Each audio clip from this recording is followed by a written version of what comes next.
Atos capítulo 9. E Saulo, respirando ainda ameaças e mortes contra os discípulos do Senhor, dirigiu-se ao sumo sacerdote e pediu-lhe cartas para Damasco, para as sinagogas, a fim de que, se encontrasse alguns deste caminho, quer homens, quer mulheres, os conduzisse presos a Jerusalém. E indo no caminho, aconteceu que, chegando perto de Damasco, subitamente o cercou um resplendor de luz do céu. E, caindo em terra, ouviu uma voz que lhe dizia: Saulo, Saulo, por que me persegues? E ele disse: Quem és, Senhor?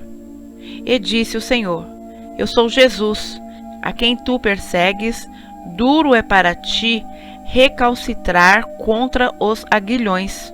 E ele, tremendo e atônito, disse: Senhor, que queres que eu faça? E disse-lhe o Senhor: Levanta-te e entra na cidade, e lá te será dito o que te convém fazer. E os homens que iam com ele pararam espantados, ouvindo a voz, mas não vendo ninguém.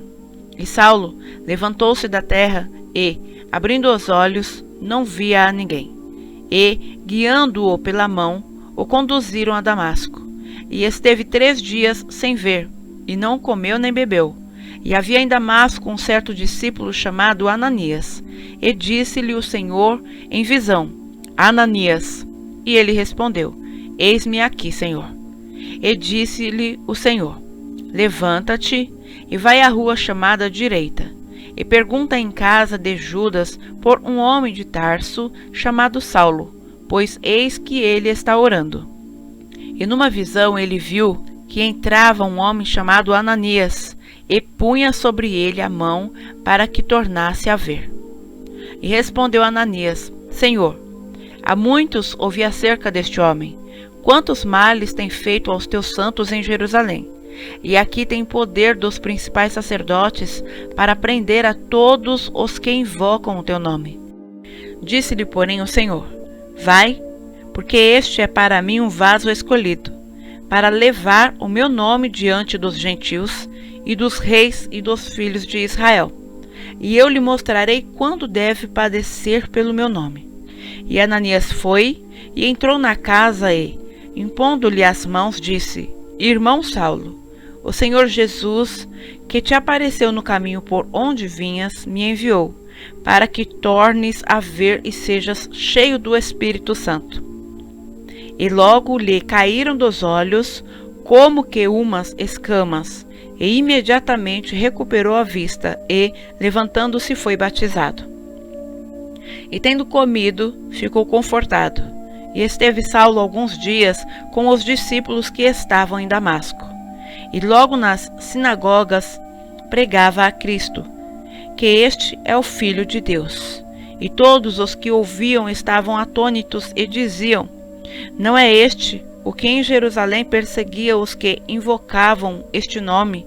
E para isso veio aqui, para os levar presos aos principais sacerdotes? Saulo, porém, se esforçava muito mais e confundia os judeus que habitavam em Damasco, provando que aquele era o Cristo.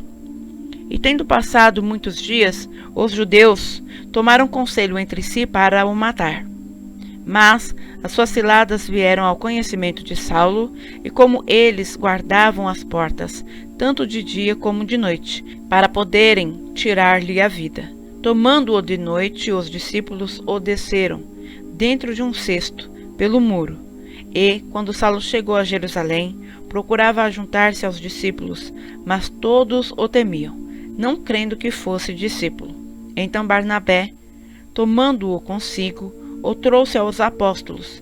E lhes contou como no caminho ele vira ao Senhor e lhe falara, e como em Damasco falara ousadamente no nome de Jesus. E andava com eles em Jerusalém, entrando e saindo, e falava ousadamente no nome do Senhor Jesus.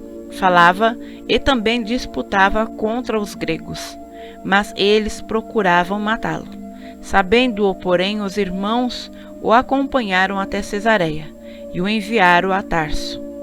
Assim, pois, as igrejas em toda a Judéia e Galiléia e Samaria tinham paz, e eram edificadas, e se multiplicavam, andando no temor do Senhor e consolação do Espírito Santo.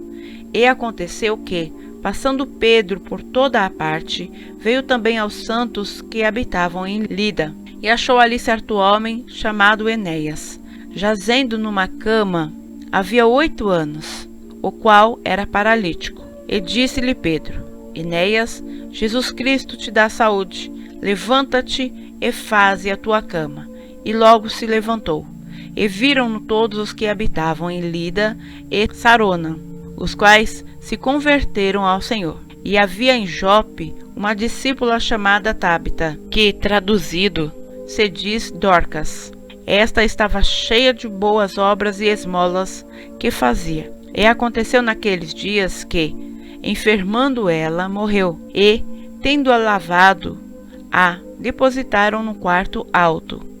E como Lida era perto de Jope, ouvindo os discípulos que Pedro estava ali, lhe mandaram 2 homens, rogando-lhe que não se demorasse em vir ter com eles.